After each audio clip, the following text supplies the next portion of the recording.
વડોદરામાં મંગળવારે યોજાયેલી ઉચ્ચ અધિકારીઓની કોન્ફરન્સ બાદ રાજ્ય પોલીસ વડા વિકાસ સહાયે બુધવારે વડોદરાની મુલાકાતે આવ્યા હતા।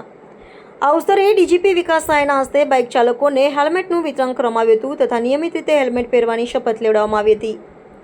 પ્લેકાર્ડ સાથે બાઇક રેલીના માધ્યમથી ટ્રાફિક જાગૃતિના સંદેશા શહેરના વિવિધ વિસ્તારોમાં પહોંચાડવામાં આવ્યા હતા। સીટ બેલ્ટ અને હેલ્મેટ જીવન બચાવે છે, ઝડપથી નહીં સલામતીથી ચાલો જેવા સૂત્રો સાથે બાઇક રેલીનું આકર્ષણનું કેન્દ્ર બની હતી।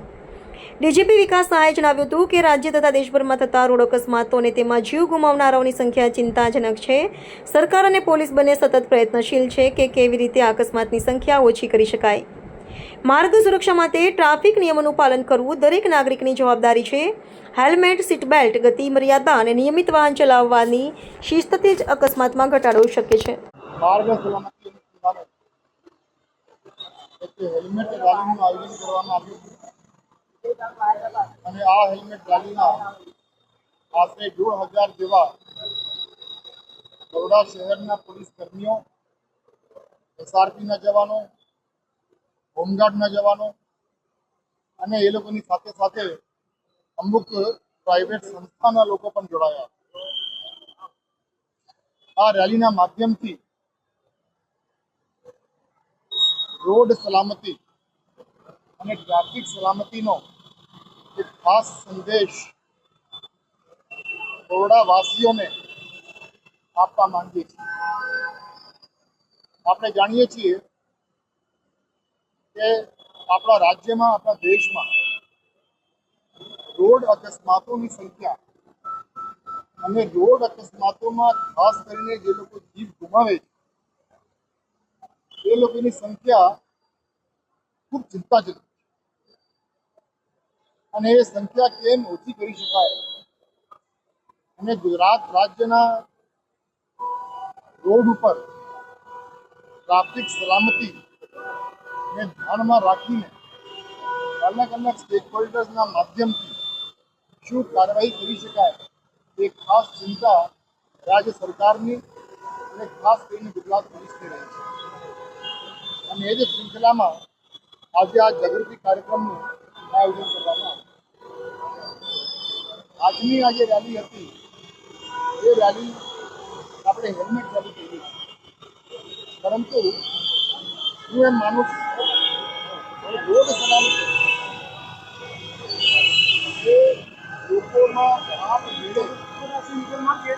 આ બાબતની સેન્સિટિવિટી થાય, આ બાબતની જાગૃતતા આવે અને દરેક લોકોમાં, દરેક વર્ગના લોકોમાં એક સિવિક સેન્સ એ ખૂબ જરૂરી છે। અને જ્યારે આપણે સિવિક સેન્સની વાત કરીએ છીએ, જ્યારે ડિસિપ્લિનની વાત કરીએ છીએ, એ ડિસિપ્લિન ફક્ત ને ફક્ત ટ્રાફિક માટે નહીં, પરંતુ દરેક જગ્યાએ આ ડિસિપ્લિન હોય, આ સિવિક સેન્સ હોય એ ખૂબ જરૂરી છે અને એનો ખાસ અભાવ જોવા મળી રહ્યો છે। લોકોમાં અને તમામ લોકો આ પ્રકારની સિવિક સેન્સ આવે એ ખૂબ જરૂરી છે। વ્યવહાર જે રીતનો હોય એ ખૂબ જરૂરી છે। એકબીજાની સાથે આપણે વ્યવહાર કરી હોવું જોઈએ।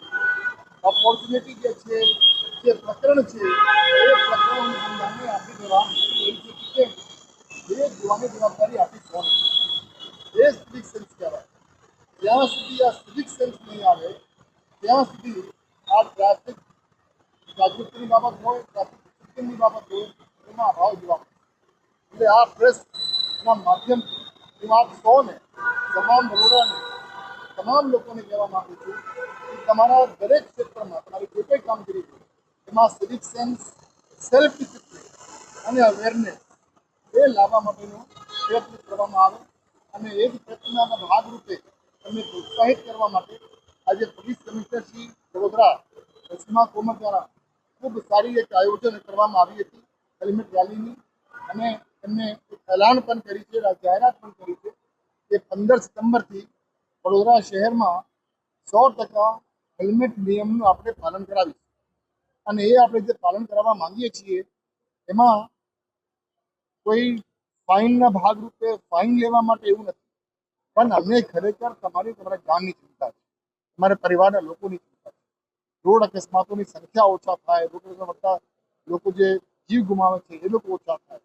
એના કારણે આપણે હેલ્મેટ અને હેલ્મેટ સિવાય બીજી પણ જે ટ્રાફિકની બાબતો છે, લેન ડિસિપ્લિન હોય, રોંગ સાઈડ ડ્રાઇવિંગ હોય, સીટ બેલ્ટ હોય, મોબાઈલ ઉપર વાત કરતી હોય, એ બધી બાબત હું આપ સૌને પણ અપીલ કરું છું.